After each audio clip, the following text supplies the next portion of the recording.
Artileri Kuban dari Brigade Artileri ke-238 dari Tentara Pengawal ke-8 Angkatan Bersenjata Rusia menggunakan proyektil berpemandu Krasnopol yang ditembakkan oleh awak senjata 2A65 MSTAB berhasil menghancurkan mortir musuh beserta amunisi dan awaknya. Rekamannya ramai dibicarakan warganet di media sosial Telegram pada Selasa, 21 Januari 2025.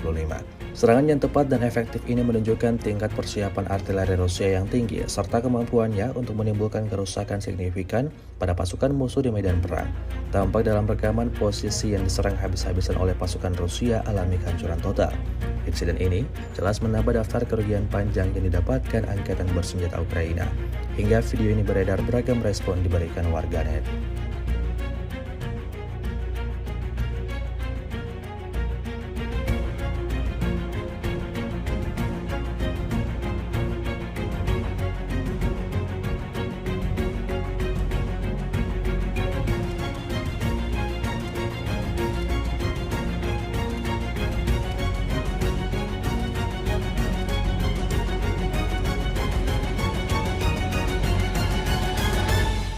Download Tribun X sekarang, menghadirkan lokal menjadi Indonesia.